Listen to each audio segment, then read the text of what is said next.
Sadashiva Samarambam Shankarya Acharya Madhyamam Asmadacharya Paryantam Vande Guru Param Ishvaro Guratmeti Murti Veda Vibhagine Yom Abda Vyapta Dehaya Dakshinamurtaye Namaha Sava Vedanta Sedanta Gocharam Tamagocharam Govindam Paramanantam Satguru Pranatoshmaham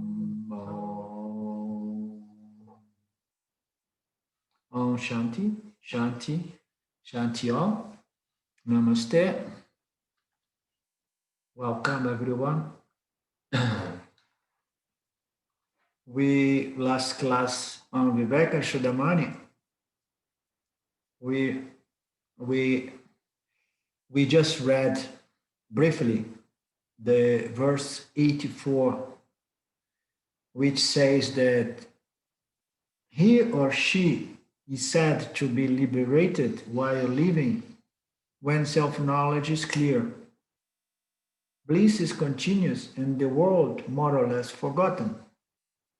So this verse links a few concepts. It says that someone is liberated only when this self-knowledge is clear. And we know that this clear self-knowledge must be also firm. No? Hard and fast, as we say, firm and solid and clear. So what is a clear, solid, and firm self-knowledge? It is a doubtless self-knowledge. So it's a knowledge free of any sort of doubt. I don't doubt anymore. You know, oh no. I mean, I am the body mind. I am the mind. I am this. I am that. No, I am the self. So I'm confused. So no, I remember. I forget. No, when it's doubtless, one does not struggle about defining himself or herself. One, no. I am consciousness, although I transact in the world as the jiva, and as the jiva, I am, whatsoever my vasanas are, they are going to operate me. But the same verse links the notion that the liberated one is one with this hard and fast self-knowledge.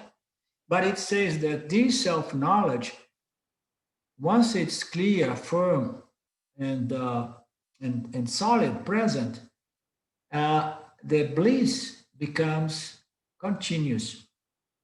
So this continuity of bliss is very much linked with the neutralization of negative, ignorant, tamasic, rajasic tendencies, vasanas.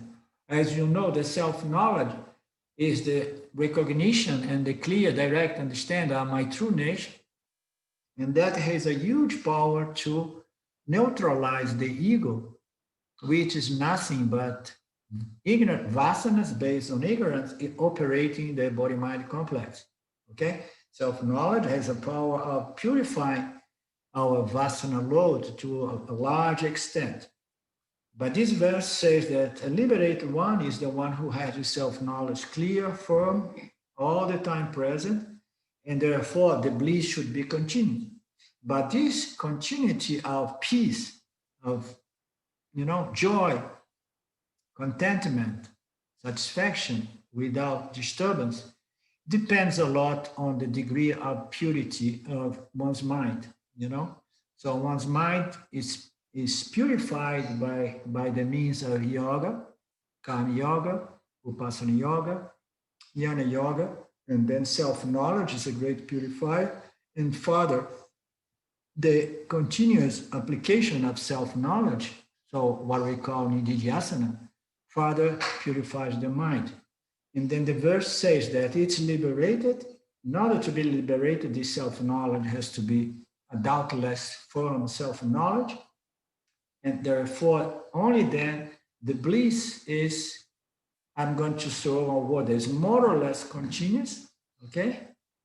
Because you never know when there will be some mental disturbance, okay? Some vasanas, some rajas and tamas. So the bliss is more or less continuous, and the world is more or less forgotten. Okay, so I'm adding some more words there to disclose, to unfold these four aspects of this verse. No? It's liberated. In order to be liberated, one needs to have a clear knowledge about one's true nature, and that is going to bring a bliss, a mental condition dominated by sattva, which is more or less continuous, which is going to bring as a result what? A dispassion towards the worldly object. So this dispassion is going to make the world appear as more or less forgotten for the one with this hard and fast self-knowledge. Okay? So this is another way to look at this verse.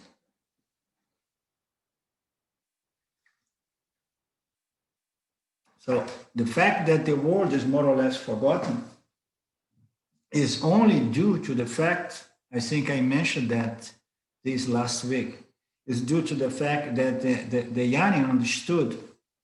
Because once we understand our true nature as consciousness, we need to understand the implied meaning of this self-knowledge, right? So what is the implied meaning of the knowledge? I am consciousness. I'm not the body-mind. What is the implied meaning? Claudio? Or Ruth? Well, that the self is always the subject. Yeah, that's one way to put it. So the implied meaning that I am consciousness is that I am limitless. If I am limitless, I'm no longer, running for or running against, world, objects, and experience and secret. So I'm no longer, running for or running to escape the world of objects, of media. So the implied meaning is that if I am consciousness, I have to understand, I am consciousness, so good. So what? Well, I am consciousness and I'm existence, so what? So the final fructification of this self-knowledge is to understand that as consciousness, I am all over. There is only me. I am the only way. I am the only game in town. There is nothing self. I am limitless by nature. This is the most fundamental, implied meaning I am consciousness existence, which is I am limitless. Understand? My nature is purna, is wholeness. Why? Because everything is just consciousness and I am that. So therefore, once you know that I am limitless, what it means? It means that I no longer depend on my gaining and keeping and avoiding and so on. I don't depend on this, because no, I'm okay. Ramji likes to keep it very simple. No, it means that I'm okay. Huh? I'm okay is a very nice expression. It took me a while to understand this expression because I went to the States and then after some time I opened a restaurant. And then I would ask something to the customers and they would say, I am okay. But I am okay had nothing to do with answering my question, but it was a way the Americans would say, I'm okay. Okay? But I am okay means a lot. It means that, I don't need anything anymore. I'm satisfied, I'm full, I'm complete. Okay? Don't bother me. I had a good meal, half a bottle of wine with my friend and so on. So I'm okay.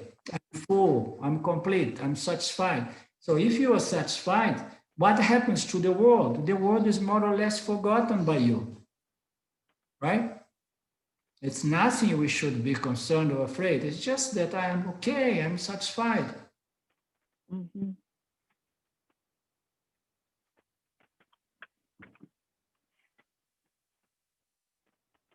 There's nothing mystical about that. It's just like having a good meal and having no further desire to eat more, right?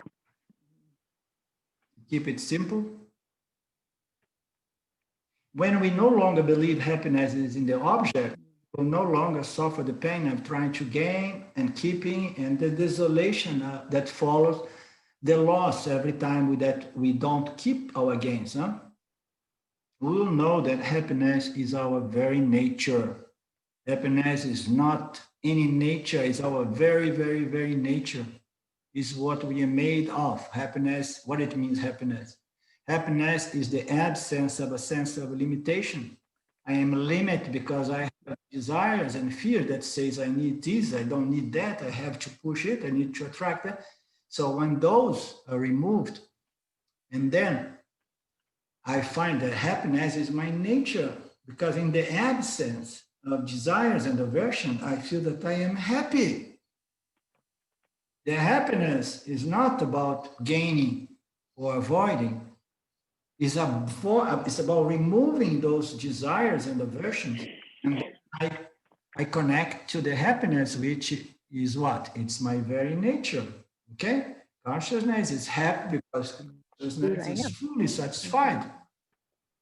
Huh? It's okay. It's not lacking or missing anything. When a desired object is obtained, we come to rest in that nature, our very nature, as fullness, as satisfaction. But it's ever so briefly until a new desire comes. Why? Because we are touching that very nature as happiness without realizing that that sense of fullness and satisfaction is not coming from the object, but it's coming from the removal of that desire for the object. The desire was resolved because I got the object. So we may get this sense of fullness and okayness and satisfaction every time that we succeed in gaining an object of desire. But then immediately another desire arises because we did not really look deeply enough to understand the mechanics of desires and fears that can never be resolved except if we investigate the true nature of happiness. What is the true nature of happiness? It's not what I gain and what I avoid. The true nature of happiness is my own nature. You understand? You understand, Karen? It's my own nature. Every time my mind is resolved. And how are we going to resolve this mind? By understanding that happiness is my nature. And this happiness is not coming indirectly by the means of acquisition of anything, but it's coming indirectly by removing the disturbance that prevents the appreciation of this inner happiness. You follow, David? I'm thinking that why is my true nature unhappiness? Your true nature is unhappiness. If you're really truthful about that, if you experience unhappiness, it's just because you haven't realized that happiness is not in the object. Okay? We project value in the objects due to this universal cosmic ignorance that tells us that we are the body mind and we are limited, we are incomplete, we are insufficient, we are inadequate, and so on. And then as the body mind, we believe that we are limited and we need things to complete ourselves, to fulfill ourselves. You understand? To remove this sense of limitless. What is this sense of limitation? It's a self-imposed phenomenon. Every time that I say that I need this and that to be okay. Can you understand that? Every time we say, okay, I am almost okay, but in order to be okay, I need this and that.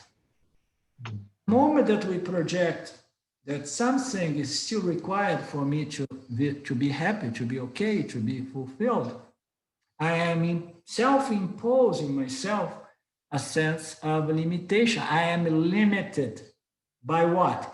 By wanting something that I do not have yet. This brings about a great sense of limitation, right? I am limited by what I want, I wish to have, but cannot have. Oh God, I want so much to have a $1 million home with a swimming pool. There was a stage in my life when I went to the United States. I fell for the American dream. And I want to have a $1 million with a swimming pool because I would like to wake up in the morning and open my bedroom and jump and swim. And then I got so crazy about that fantasy that a house with a swimming pool was going to make me really complete, that I began to take some risks, and I have lost most of my savings because I want the shortcut path of getting rich quickly. You understand? This is just ignorance, projecting that, okay, I'm limited by not having a $1 million home with a swimming pool. Okay, but if I remove that notion by understanding that there is nothing missing, there is nothing lacking, and then I'm no longer self-imposing limitation. Limitation is what produces the sense of unhappiness. So why I experience unhappiness as my nature? Because I still believe that I am the body mind and I need many things in order to complete myself, to resolve myself.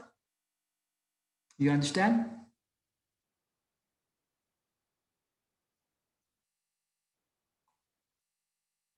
But as Vedantins, we already understood, yeah, that these vasanas which are deeply rooted in this fundamental universal ignorance that I am the body mind and all other objects serve the purpose to complete me, right?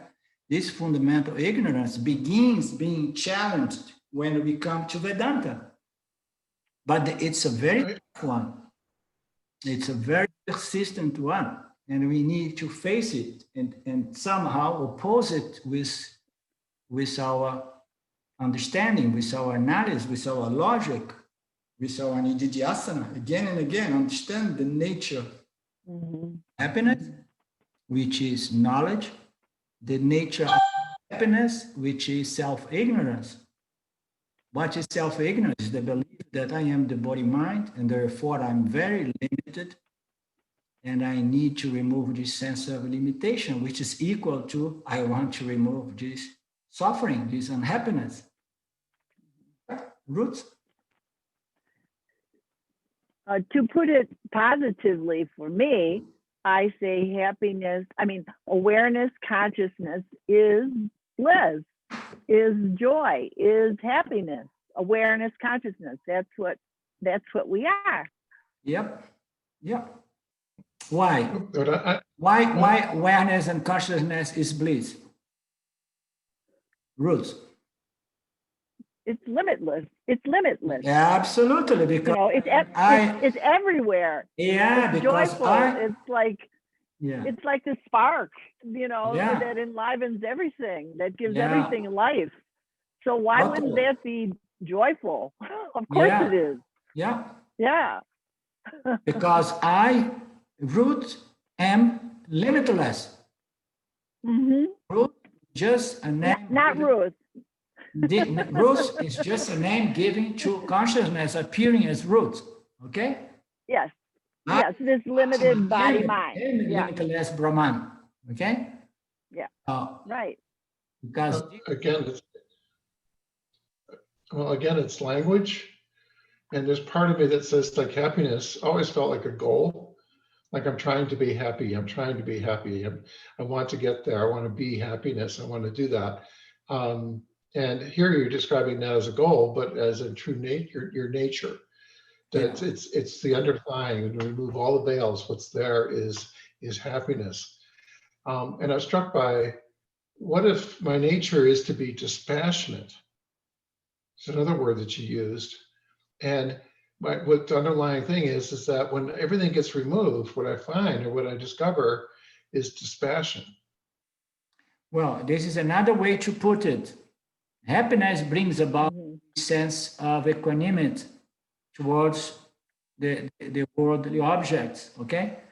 So my nature is consciousness, and this consciousness brings this amazing dispassion towards mithya. But it does not mean rejection of mithya, it does not mean aversion towards mithya. It's just a firm understanding that translates itself as a sense of positive indifference towards whatsoever happens, as my parabda karma. You understand? So this passion is a byproduct of this deeply successful process of discrimination and assimilation of self-knowledge brings about this passion. So you can say as well, my nature is consciousness, it is limitlessness. And therefore, I experience this sense of this passion. I experience this sense of bliss, which translates itself as a dispassion towards the objects, as it says, the world objects are more or less forgotten, right?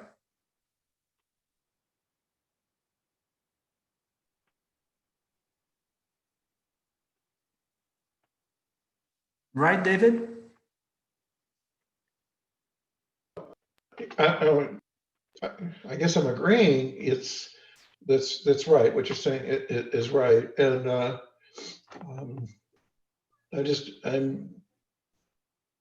just struck by this. I mean, I love the sense that my true nature is happiness.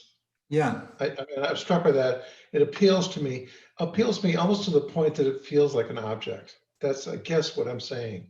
So it's so appealing to the jiva, or to the ego, that we're going to find happiness but I'm going to find it as an object. But what you're saying is it's not an object. It is truly the subject. And the nature of the subject. The nature of the subject is happiness. And so there's a certain amount of, then there's like duality in thinking of happiness as an object, and then also thinking of it as a non-object. So I don't know that it's a big point. It's just, I'm just struck by the draw of even saying the word happiness and how that could draw me into a discussion about duality. It's just, it just strikes me as you see, if we want to gain happiness indirectly by the means of gaining of objects or avoiding certain other objects of experience, okay, we are trying to deal with this fundamental desire for happiness. Okay, we are trying to do it dualistically and indirectly by the means of gaining or avoiding. Okay, so what the text says is that consciousness is your very nature, is not something that you gain indirectly by the means of gaining or avoiding. Okay, consciousness is your nature. It goes beyond to say your very nature is joy, is security, because everything we do is for the sake of security and happiness. And then Shankaracharya says in this book, he says, the nature of the self is joy and security. So don't worry to search for security and happiness in object, because it is your nature. Now we have to understand what he means by that. But as you understood, it's a very appealing statement, because everybody is invested in the spiritual world because one wants to be happy, right? And what is the turning here? What is the focus of Vedanta is that happiness is possible, but it's impossible indirectly by the means of gaining or avoiding things. It's only possible by understanding your true nature, because your true nature is limitless consciousness. And anything that is limitless is satisfied, because it means there is nothing lacking, there is nothing missing. I don't need to disturb my mind trying to go for this or for that, because I understood my true nature as consciousness, one without a second. You understand? So this is happiness. Happiness in Vedanta is not linked to an object or to a happening. It's linked to knowledge of one's very true nature as consciousness. Because only as consciousness we understand that we are already complete, we are already full. You understand the logic, David? It's very important we understand this logic so that we can then dwell and contemplate, in our meditations, in our nididhyasana, you understand? Understanding our true nature as joy, security, and happiness. You see, when we talk about that, look at the face of Ruth. I mean, her face is pure joy and happiness. You understand? She understood that. I'm reading the very last paragraph in this verse, the commentary. And it says, imagine being free of and then realize this is the truth. Feel the relief, feel the freedom. Ruth, isn't that beautiful? Your audio was breaking. I don't know. You. Okay. Last.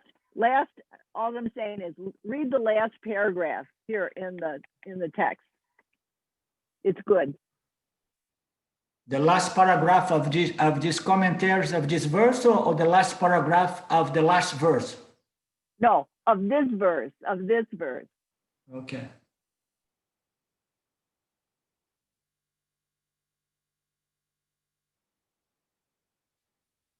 Which is? Imagine being free. Feel the relief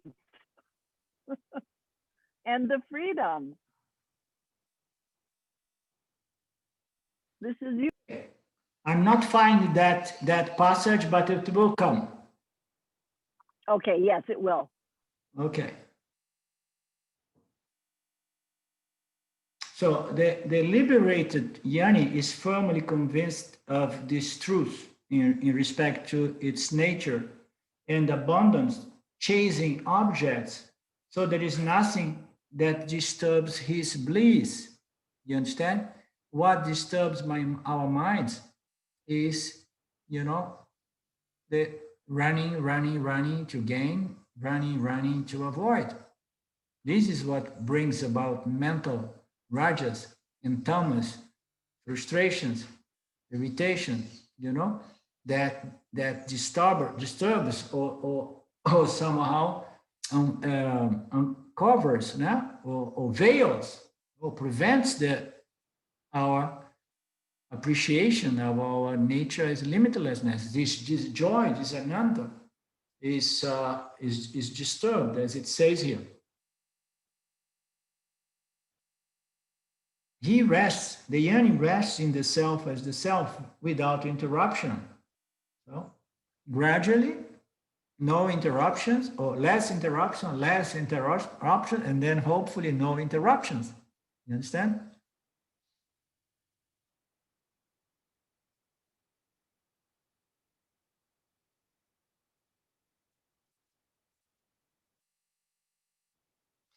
And when we no longer chase objects, the world no longer claims our attention. So the world keeps presenting good things to us. Why? Because our mind is projecting values in all these sense phenomenal object coming through our senses apparatus. So we keep projecting values, and then our mind is disturbed. Once we stop doing that, because we understood that my nature is the only true source of value, of happiness. Therefore, one abundance chasing for objects. And then when we no longer chase objects, the world no longer claims our attention. We are only concerned with the world when we believe we are individuals, and our happiness must be measured by our relationship to others and to our possessions.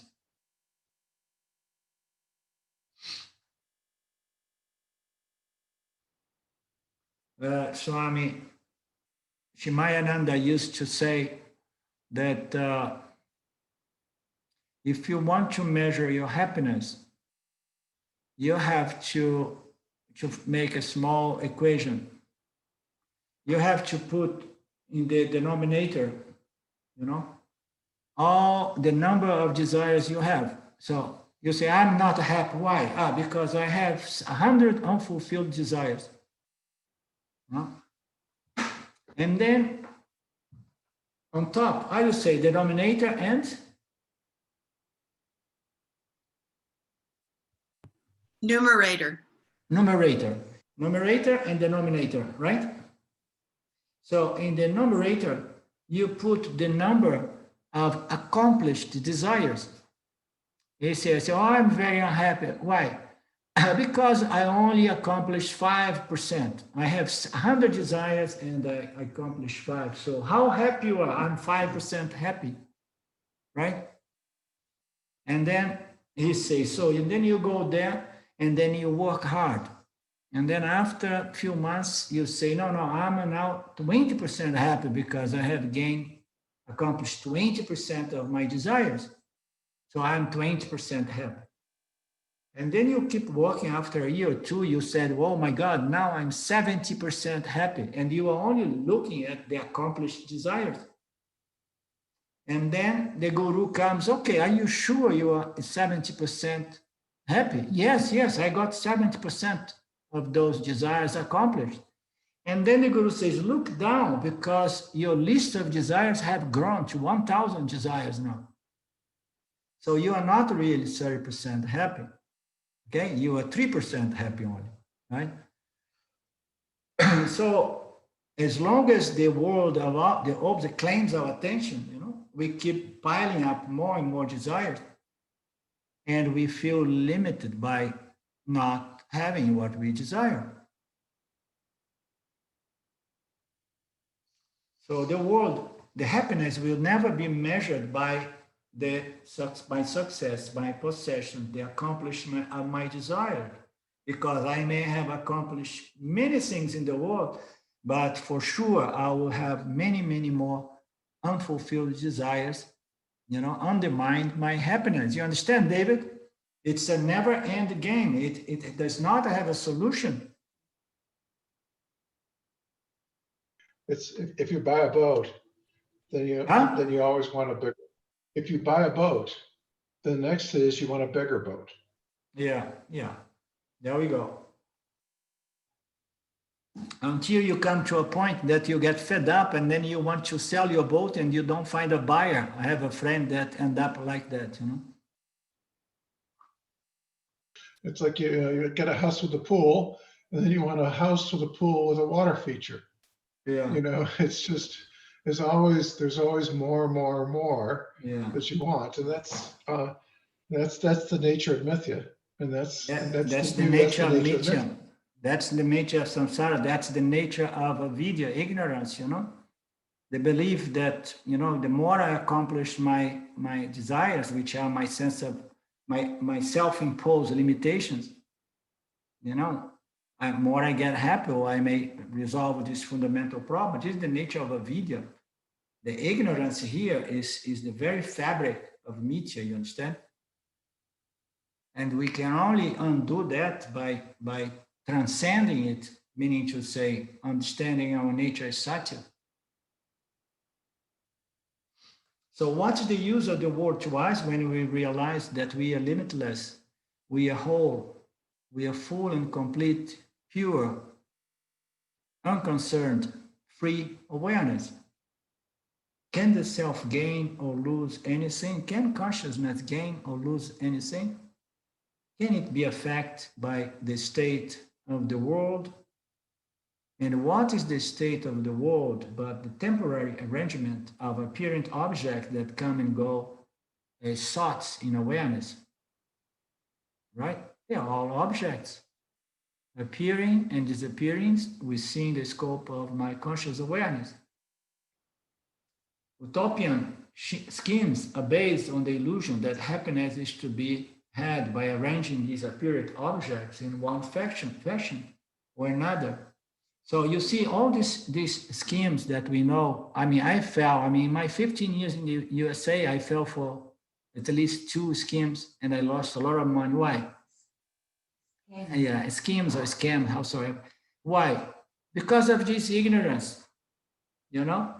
I want to remove the sense of limitation that, oh my God, I want to be a millionaire, otherwise, and then I was an easy prey for any one of these scams, just get rich, quick scams,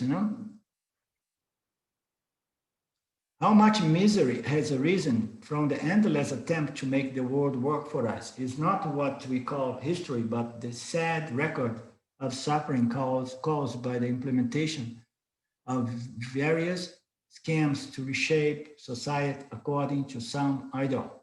I don't know if I'm reading this word scams. What is scams here? Is it what I meant by scams? Yeah? Okay. Okay. A scan to me, though, is something Schemes that is the word here, but a Mhm. scam could be a scheme, or a scam is a scheme, but not all Okay. schemes are scams. Okay. But scam is more negative. Is a negative kind of, it's like an untruth. Yeah, A cheating. scheme is a scheme. It can be positive or negative, but a scam is negative. It's something that's putting one over on somebody. Something that is you're preying upon a person's wants and desires, and not really, so it's a praying. It's a, praying, P-R-E-Y, pray, and Right. praying on. Okay.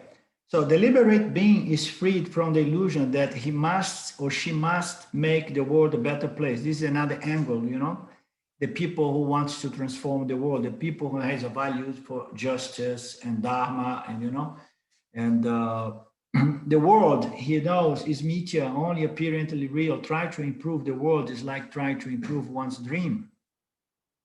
Upon awakening, we dismiss the dream.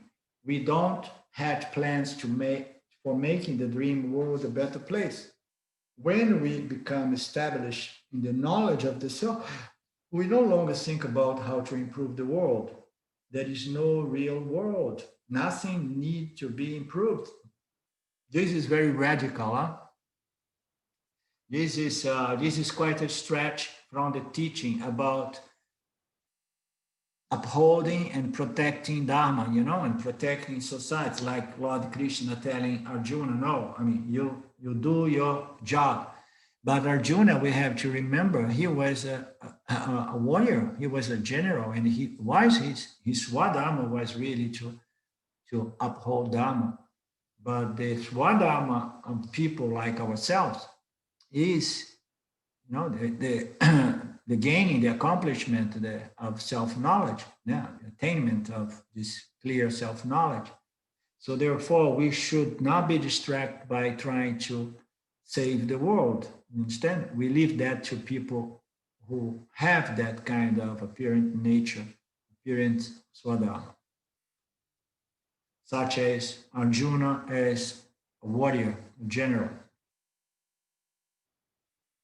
Because the moment that we know, we establish in this knowledge, I am the self, we no longer think about how to improve the world. Why? Because there is no real world. Something burning. Nothing needs to be improved if there is no real world. And even if the world be granted a temporary status of apparent reality, and even if it could be demonstrated that we have an obligation to make it a better place, how should we know what is needed to improve it? Ah, this is so beautiful, huh? Isn't it? Huh?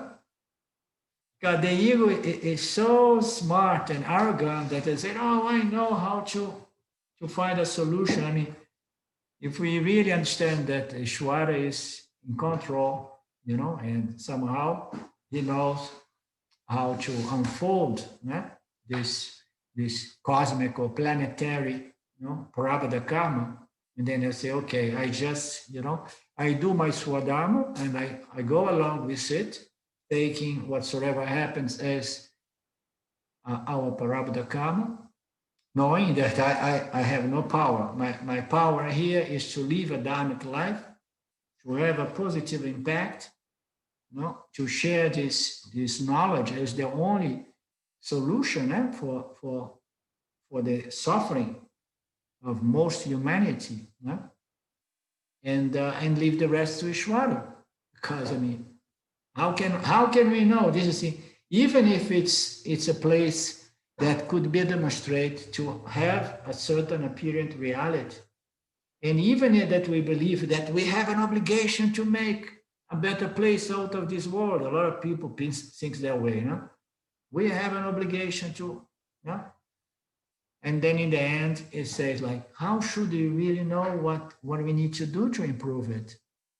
Because we see that most actions that we do, all these activists, political and social activists, a lot of those actions, a lot of the time, they create more conflict, more war, more trouble. It does not mean that nothing needs to be done. It means to say that ultimately, Ishvara is going to work things out. And we should follow our most fundamental swadharma.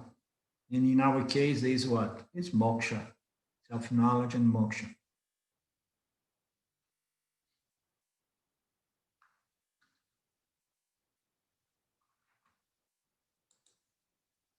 Liberation frees us from the illusion and arrogance of world ambition, even if it's most altruistic dharma expression. We are not sinners, so we need not be saints. We are fine, just absolutely fine as we are. And so everyone is okay. So for only the self-existent, it doesn't need to be fixed. To imagine such freedom is wonderful. To live it must be wonderful beyond words. Very nice, huh? So the freedom of knowing that this apparent reality belongs to Ishvara and we can relax, and leave it to the Lord, follow our nature, follow our Dharma, stay focused on our purpose here, which is acquisition of this moksha, this self-knowledge. And this is such a freedom. It's wonderful. Just imagine to live it. It must be even wonderful beyond words. Just consider for a moment how much anguish we have endured through trying to become a better person, isn't it? All the resolutions began in hope and ended in despair. All the spiritual mirror gazing at the reflection of which we are ashamed. All the prayers, tears, and recriminations. And we live in a society that encourages this organized narcissism. Were we to step into a bookstore and proceed to the self-help section, we would have at our disposal a vast array of recipes for cooking up a better personality. So the commentaries here took a psychological diversion here for those of us who like psychology. And there are counsels of religion delivered to us by the priestly and ministerial class, who presume that we need serious fixing and that they can prescribe to us the chosen interpreters of the divine words. or we can fall into the hands of the other priestly class, the psychiatrists and psychotherapists, Psychiatrist. psychiatrists and psychotherapists who prescribe to us as interpreters of the scientific religion, the psychiatric and psychological professional. They have this science, science of the mind, science of, it's almost like a religion, and promise to help us rearrange our thoughts in a way that will make them less troublesome. Imagine being free of all this anguished introspection. All of that we can get rid of if we understand what belongs to Ishvara, and understand our true nature. And our true nature does not need improvement. Our secondary nature as the body-mind complex, as the ego, as the mind, it must improve itself, but not as an end, but it's just as a mean to develop enough clarity to understand our true nature, that we does not need further improvement. Okay, so a little improvement of the body-mind, just so that it develops enough sattva, clarity, focused, subtlety of mind, and then we can understand what belongs to the jiva, what belongs to Ishvara, and what belongs to Satya. And then we understand I am Satya and I need no self-improvement. There is no betterment that applies to me because I am that which never changes.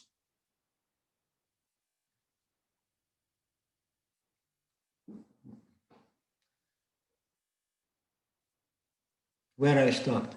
Imagine being free of all this anguish introspection. Imagine you are not a personality that needs fixing. Then realize this is the truth. Feel the relief. Feel the freedom. This is the life of the liberated. This is why moksha is the most valuable thing in life. And this is why Vedanta endures. Yeah? This is a very nice sales pitch, huh? We say sales pitch. Well, huh? Sales pitch. Yeah, this is why moksha is the most valuable thing in life. And that's why Vedanta still is here, unchanged, unaltered through thousands of years.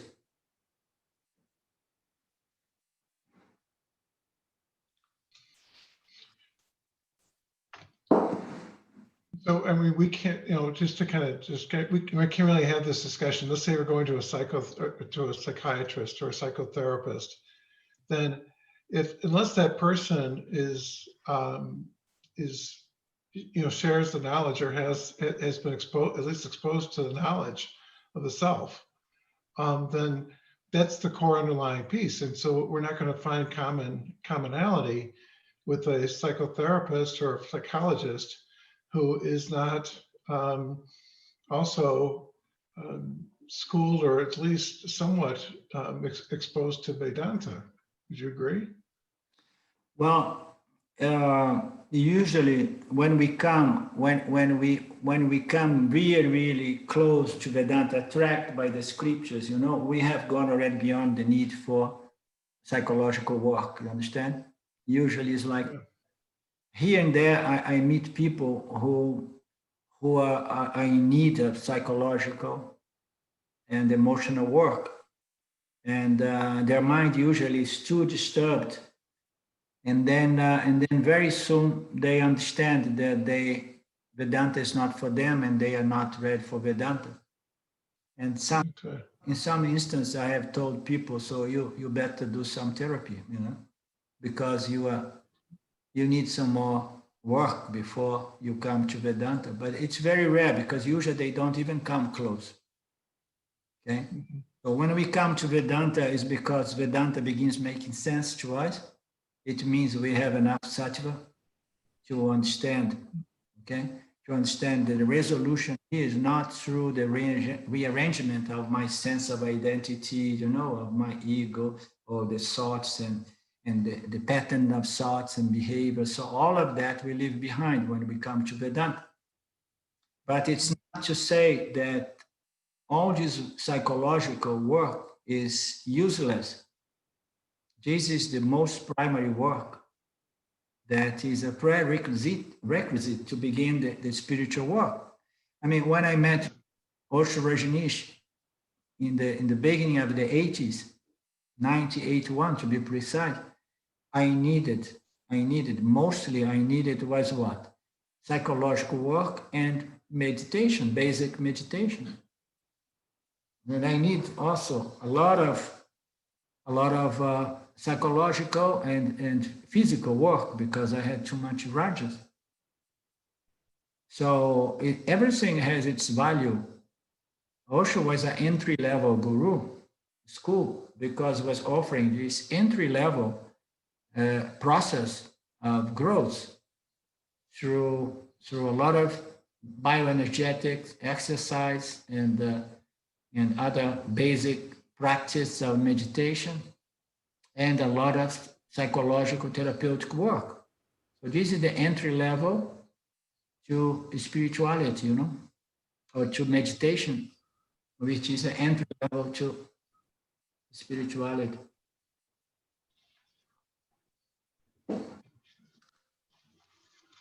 Lindo, Yep. can I ask you something? Please. Yeah, this is this is a very beautiful verse. This one that we do, but you know, I have a vasana. There is a but? No, no, it's a very beautiful verse. But as you know, I have a vasana for teaching, and I always imagine myself. But it also happens sometimes when I share some Vedanta knowledge with some friends, and I talk about that, and a lot of people say that well, they are always in worried about survival. So if you teach something like this, they are always afraid that if you lose interest in the world, so you will do nothing, you will not care about your I'm going to take care of my needs. Huh? Yeah, I don't care. What can we respond when we have this argument? What Well, is the it's very idea? simple. It's very simple. When we begin, everybody turns into the spiritual world to this kind of self-improvement with a spiritual kind of flavor to it. You understand? Meditations and pujas and how you say kirtans and all sorts of things. You know. So when we begin doing these things, what we are doing, we are investing some of our energy, time, and sometimes money into something other than material gains, right? The gains for security and the gains for pleasures, and you know. So I'm saying, okay, no, I mean, I have been doing that, but it's not really paying enough dividends. And then I'm going to start doing spending some of my time, energy, and sometimes money into some other things, you know, some other activity. So what is happening? You know, I'm sacrificing some time and money that could make more money. Time is money, as we say in the USA, and it could be making more money. And now I'm spending, you know, 4 or 10 hours a week doing some spiritual, you know, activities with some spiritual folks. Huh? So you invest some of your time. So you tell people, Claudia, to invest the amount of time and energy and money in their spiritual growth to the degree that they don't feel totally threatened in their security, you know? And then you tell them that as they begin developing more and more understanding that the spiritual growth, the spiritual work, our spiritual efforts pays the best possible dividends because it brings about the purification of the intellect, the purification of the mind. And the mind, a purified mind, is the best source, the best means by which we can enjoy and we can be happy. Okay? And then as they begin understanding that the investment pays the best possible dividend, and then they will have the courage and the confidence to invest more and more.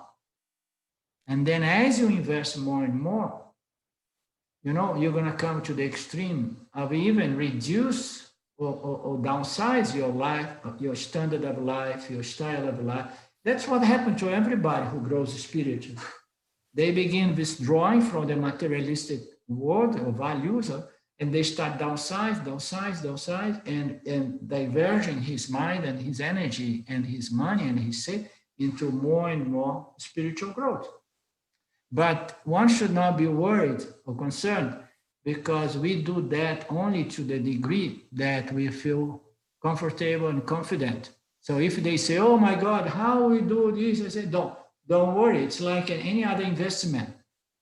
Okay? Instead of investing $10,000, just invest $10 to begin with. And then if you see that pays a lot of dividends, and then you have the confidence to invest a little more, okay? As an analogy. Mhm. Okay, thank you. So it's a step-by-step process. It's step by It's step. by loop. I often say that don't worry, as your value for self-knowledge, self-inquiry and self-knowledge growth, Ishwara is going to provide you with the determination, the courage to invest more and more, risk more and more. You understand? And I say that from my first-hand experience, because when I was in my process, I was ready to walk away from everything that represents security at the time, because I had understood that none of that had real value, you know. The real value was to resolve this fundamental problem about who I am or what I am. It's something that grows beyond our control, or it does not grow at all. But we should never be concerned or afraid, because the courage comes with the mumukshutva. More your mumukshutva comes, more you are unconcerned about risking more and more.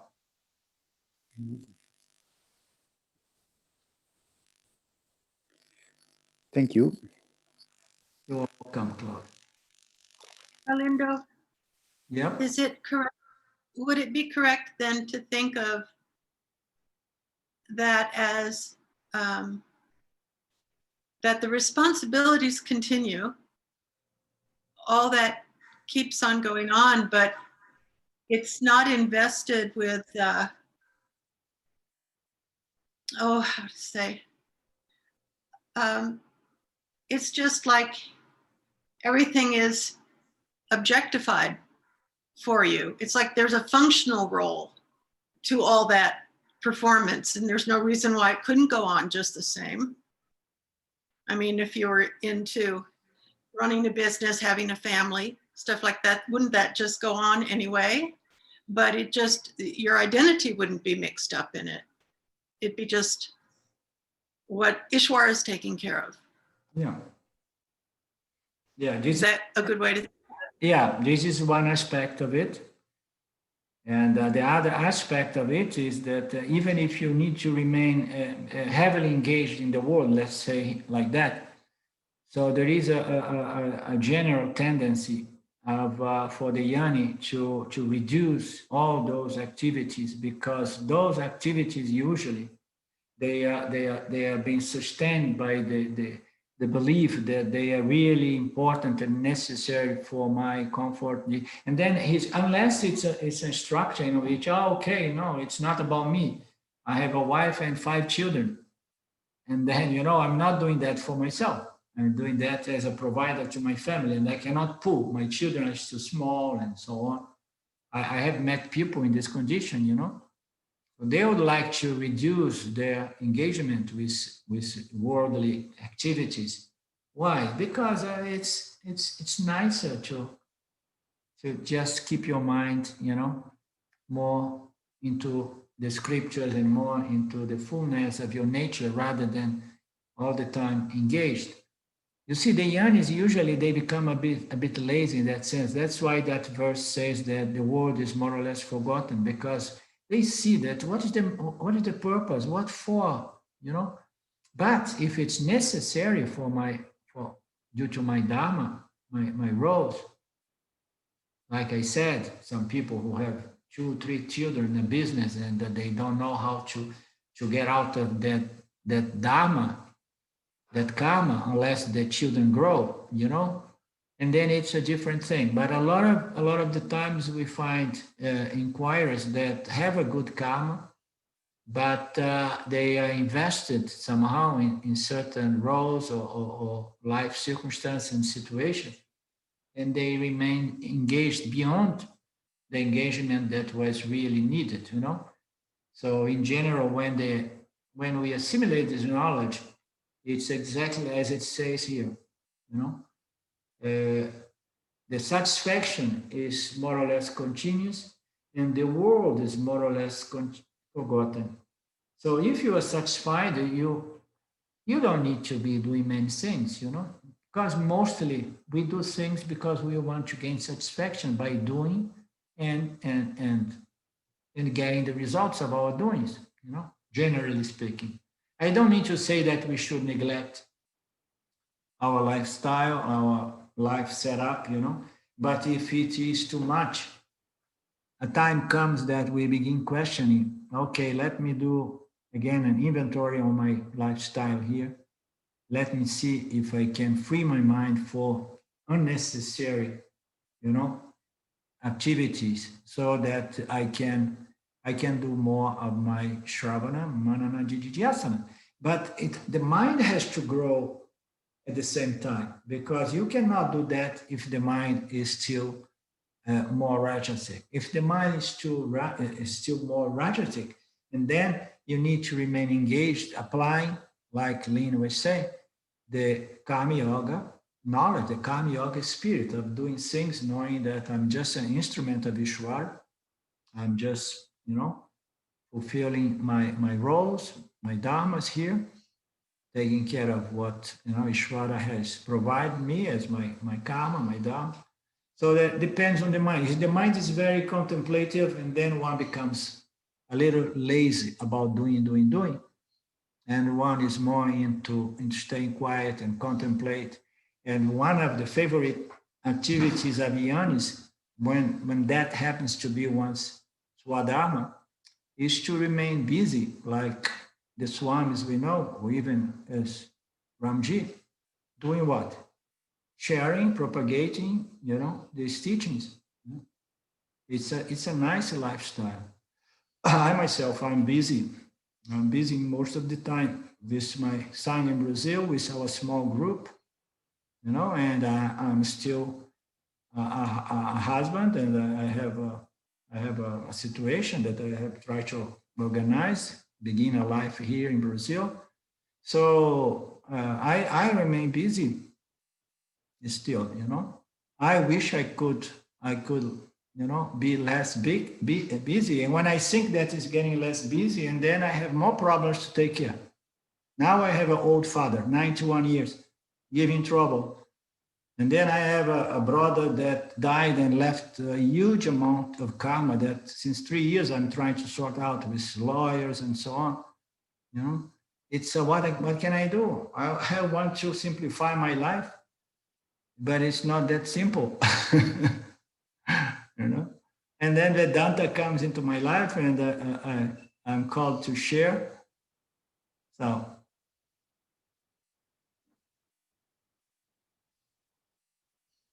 Verse 84. He or she is said to be liberated while living when self-knowledge is clear. This we already covered. Verse 85. Even though he or she lives in a body, the most salient characteristic of liberated beings is the absence of the sense of I and mine. So the body remains.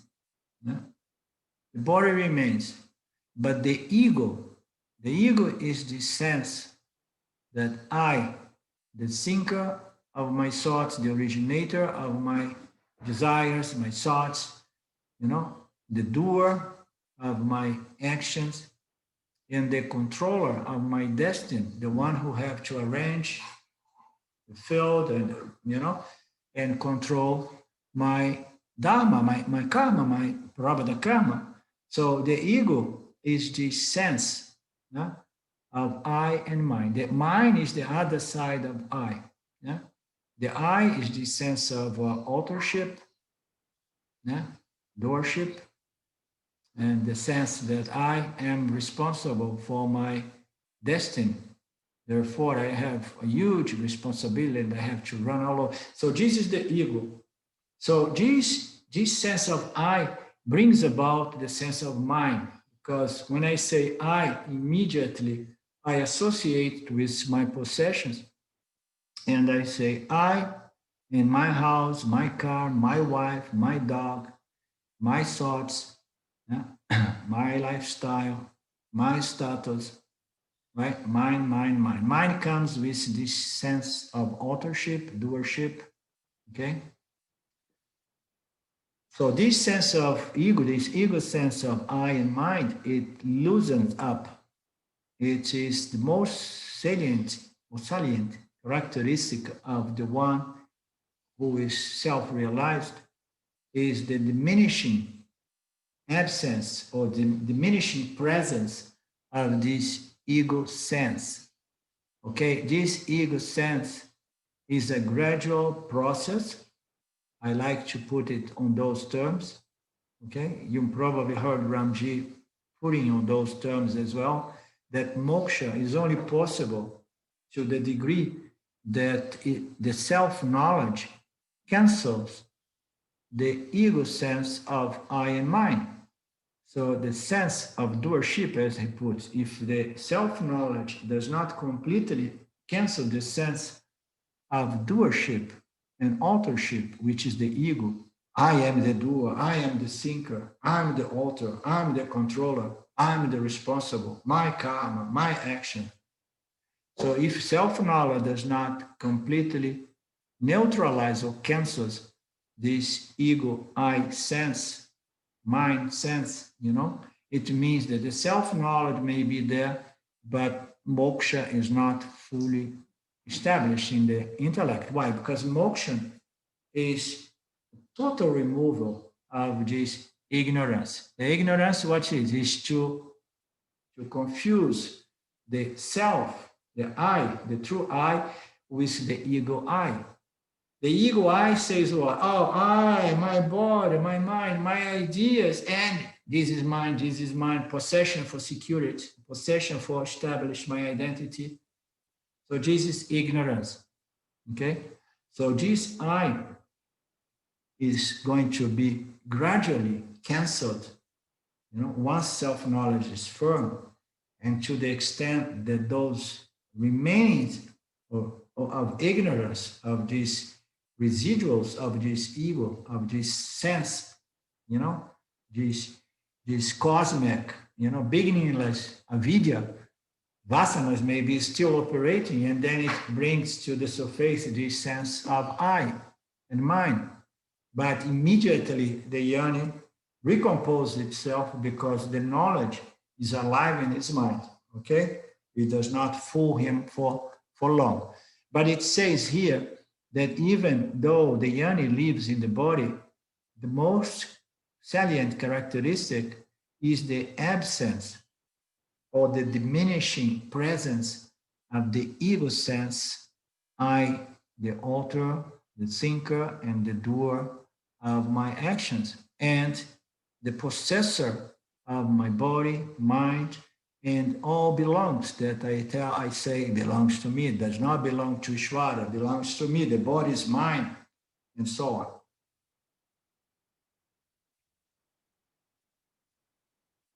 Any doubt about that? Any question?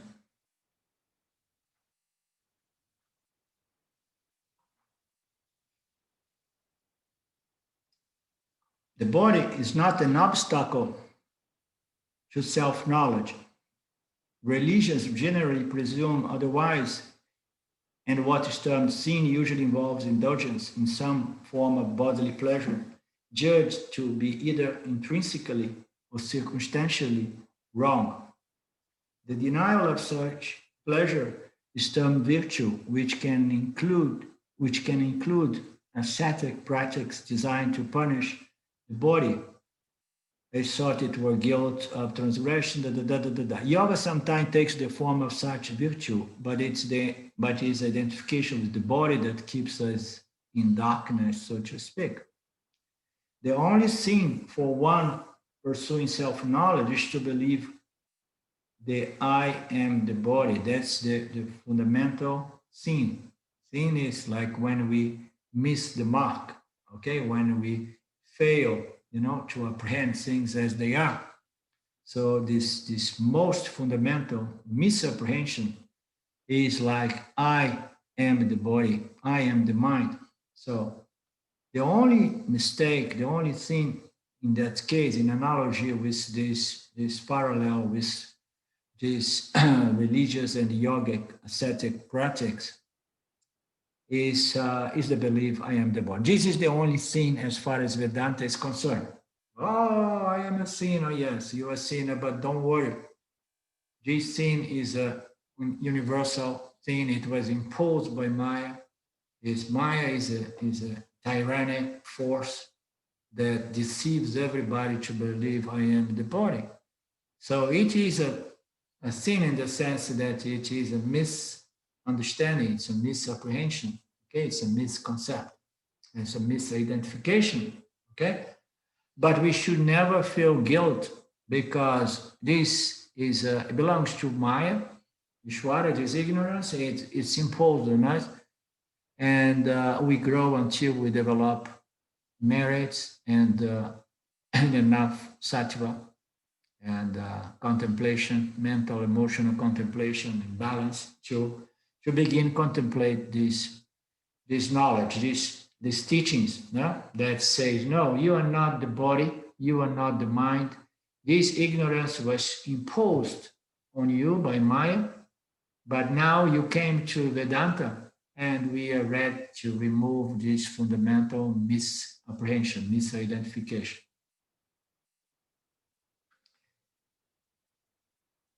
Liberation is being freed from this misidentification. And when we no longer believe we are the body, we no longer claim ownership of the body. And if we don't believe that this body is mine, we cannot say these objects are mine, because to claim ownership, you need to have a stand on the body as the body, to say, I, the body, I own my wife, my husband, my car, my house, my dog. Yeah? I own everything, including my own physical body. So we need to believe that I am the body. When we say this is my house, we mean this is where my body lives much of the time. Liberated beings also live in house, but they don't feel like, oh, this is my house.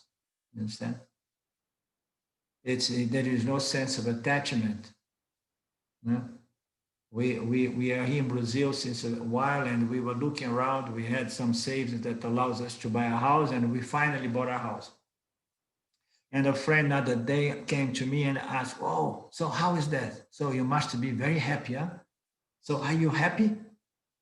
And this guy is not interested in Vedanta, and I was careful on how to answer him, But the truth is, I'm not excited at all. I'm not really happy, because I know that happiness belongs somewhere else, not in any house. You understand? I say, yes, it's nice. Yeah. But I don't feel it's my house. I feel, oh, it's a nice house. It may be a good thing to live there in nature. You understand? It's a bit far, it's a bit isolated, but that's why it's cheap and so on. There is ups and downs, and maybe good. It's nice. But there is no sense, this is my house, and this house serves the purpose to give me happiness and, excitement. And, oh, now I have a house. The house is So, media. but It's a, Arlindo, is the implication that it's very difficult to find friends who really truly understand you if they don't have a training in Vedanta? yeah. Is it so beautiful to live alone and not feeling loneliness, because I am so satisfied with my loneliness that to be alone does not, how you say, does not scare me. You understand? Does that affect you? Yeah, It does not affect. It only affects when we believe that we need friends. I hear that. I mean, as soon as I have some contact with people, I keep some relationship on a social level if it's needed. Here, for example, we found some Italians here, and we end up renting one of their homes. And then sometimes we go out to eat a pizza or spaghetti or something like that, and then we chat, and they are fun, you know, chi, some sonic things. But there is only so much I can do once a week or something, you know, chi, talking about this thing. And then very often I say, no, I only relate to people who share the same values as me. I basically, I only get close to people who have a value in self-knowledge. And you know what? I did not find anybody here in this corner, in the end of the world, in the interior of Brazil, interested in self-knowledge. Thanks God to Ishwara that created the internet, that I have connection with my Vedantic friends. Because Vedanta does not have much of appeal. So you have to be prepared to grow in strength, because you're going to be surrounded by few people only, and only mostly through the internet, my friend. Right, Karen? Did you manage to teach Vedanta to your husband, Karen? No. It's okay, though. It is okay, right? Yeah. It is It's okay. Yeah, Yeah.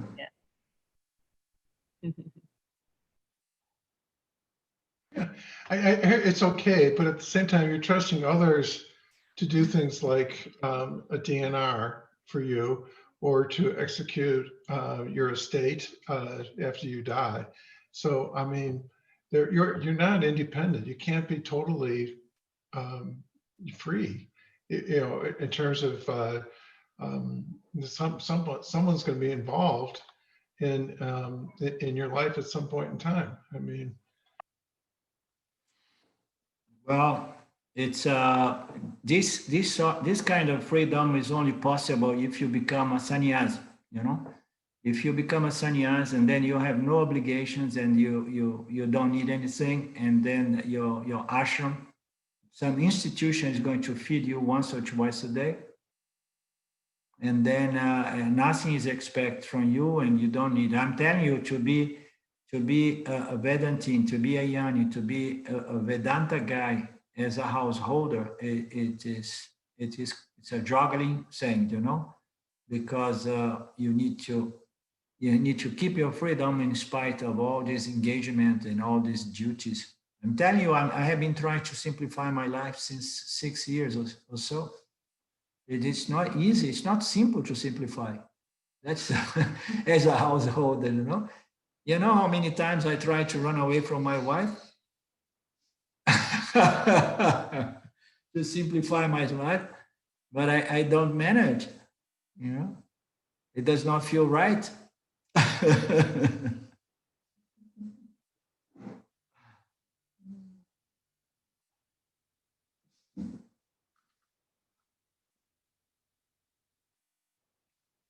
But if you are in reality nobody, we are not the body, and there is in reality nothing.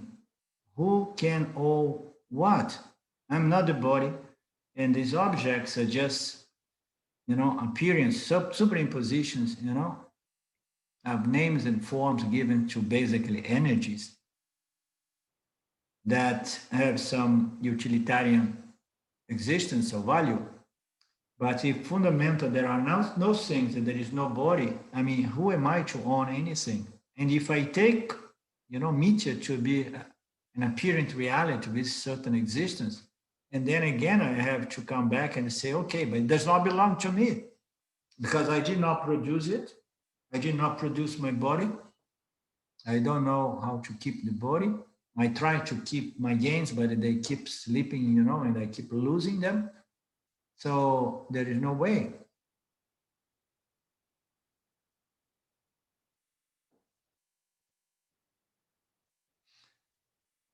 Liberate beings come in many shapes and sizes. Oh, nice.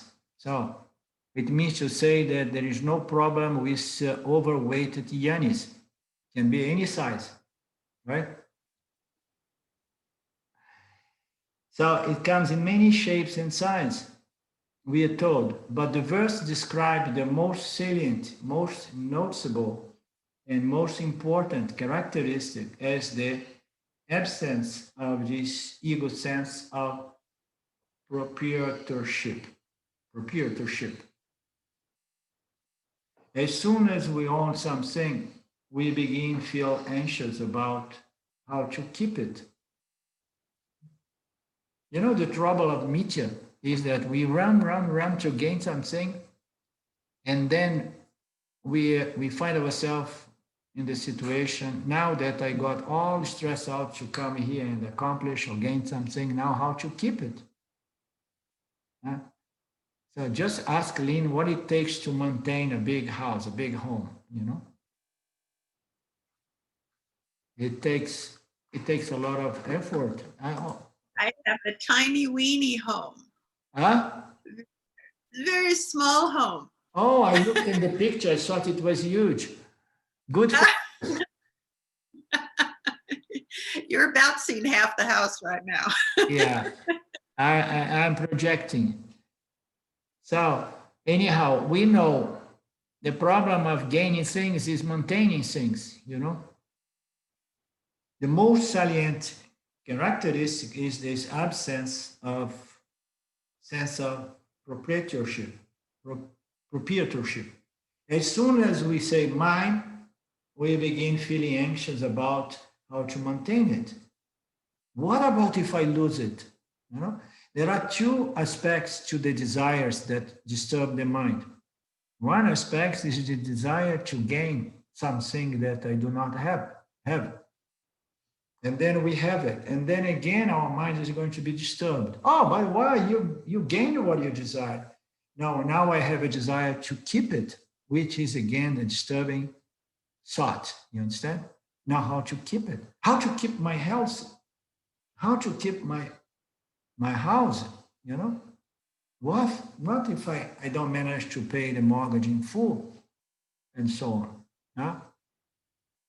The desire for keeping is as disturbing as the desire for gaining. As soon as we own something, we begin feeling anxious about it because we can lose, and we will lose anything that can be gained. The Upanishads say again and again, anything that we gain will be lost. But there is something that we'll never lose. What? Is that which cannot be gained. What? Is there something that I will never lose? And it's something that gives me, true happiness? Yes, you will never lose it because you never gain that, because that is your nature, David. That is the nature of the self. As a body, I as a body cannot be happy if bank foreclose. If the bank forecloses on my house, or my stock market invest crash, or my wife runs off with the neighbor. But if we don't own anything, there is nothing we can lose. So that's again the meaning of the expression, the proverb, less is more. For the one in pursuit of moksha, less is more. Why? Because it's less maintenance. So less maintenance is more time to free my mind from all the effort to gain and keeping.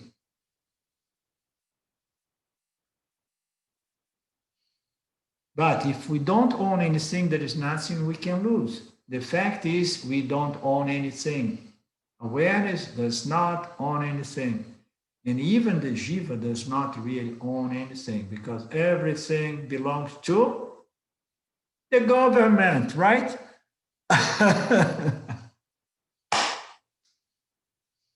I keep telling people, oh, you have a house in the United States. I don't have any house in the United States.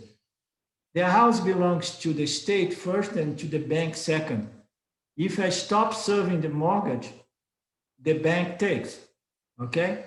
And then if the bank stop paying the how you say, the fees and I forgot the name, the imposts, imposts, Mortgage? huh? Taxes? The taxes. And then if the bank stop that, and then what does the state says, okay, you don't claim it, the bank does not claim, I take it back. The state takes, because it belongs to the state. We pay so much, how you say, on property tax in the United States, that in 10, 20 years, you paid for the value of the house sometimes, you know, in some states. So fundamentally, everything belongs to Ishvara first, the state second, the bank third, and then the jiva believes that he really owns something, right?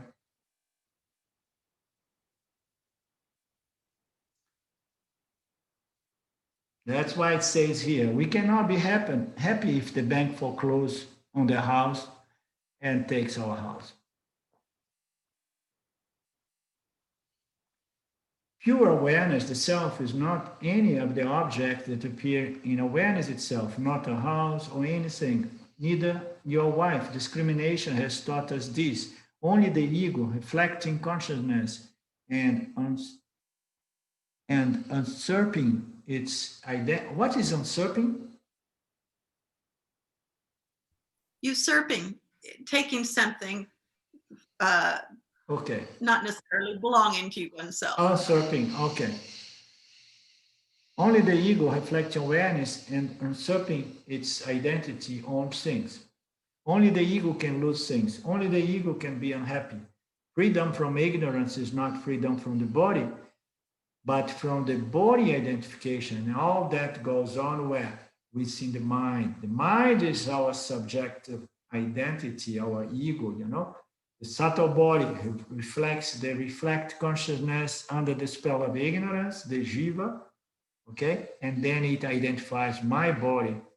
And that is what creates this sense of limitation. Freedom is from ignorance, is not freedom from the body, but from body-mind identification and all that goes with it, the sense of I and mind, and proprietorship.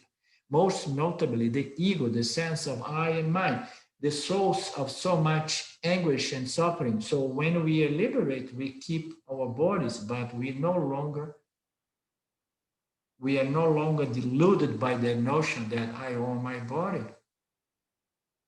We are no longer deluded by that piece of ignorance that suggests that, this is my body, and this is my wife, my house, and this is all mine. No. This ignorance fades. Everything belongs to Ishvara, and Ishvara is just a notion that helps us to explain things to us when we think we are the body. Nice, huh? So if we fall to the misconception that, okay, I, the jiva, I own Jesus, okay, no.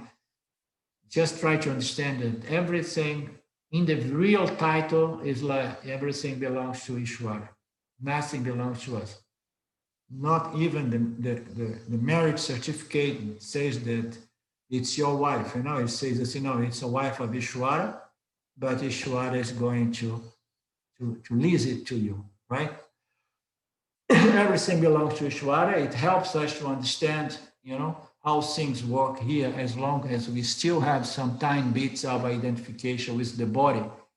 You are that declares that there is no difference between what we take the body, the individual, and what we take the world outside the body, the totality. Both are nothing other than the consciousness, the substratum of the individual and the totality of the manifestation. Everything is just consciousness, the substrate, nothing other than consciousness. What can consciousness own? Well, that's a good question. If I am consciousness, what can I own if there is only consciousness? So that's why sometimes you hear Bamji say, oh, everything is me, everything is mine, or nothing is mine, because there is no others. There is only one without a second consciousness, non-dual awareness. So everything and nothing. All right? So we have made some progress. We covered 2 verses today. And soon, but I doubt we're gonna end before Christmas. So Ruth expressed her desire that we should close this. No desire, but Okay, but I thought perhaps we might. Okay, if it's necessary, we can make an intensive, huh? We can make it twice a week to run to close before December 31st. Okay. Implies there's some interest in thinking about what's next, Arlindo. And I know we've talked. I mean, it implies to me that there's some interest in terms of what's next. So, we'd love to maybe keep this going, and how do we do that? We've talked about it a little bit, but I think we're getting close to the end here. Yeah, thank you for reminding me. I know we are still far, but I have some ideas, and the main idea that I have is to begin the Mandukya Upanishad. It's a profound Upanishad, I have got it directly from the compilation of the expositions of Swami Paramarthananda. I like his style. I would be following that template, which Paramarthananda, I would share that with you guys.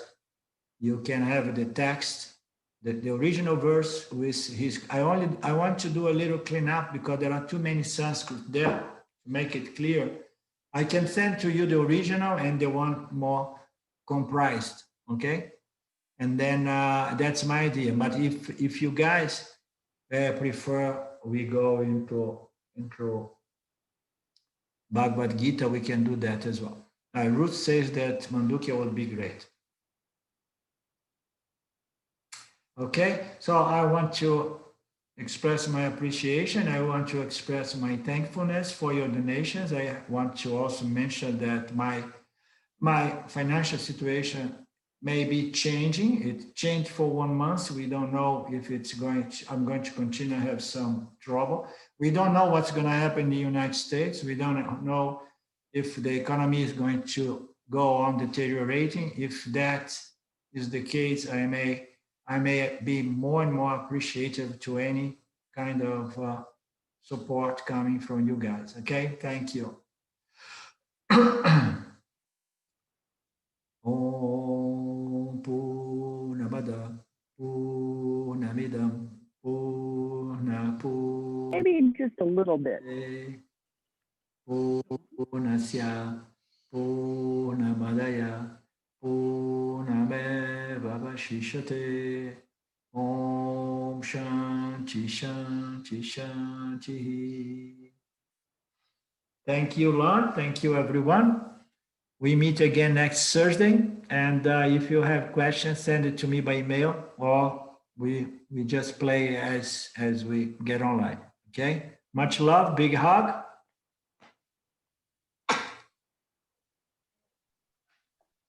Ciao. Hasta la vista. Yo Bye puede ser bye. Thank you. Thank you.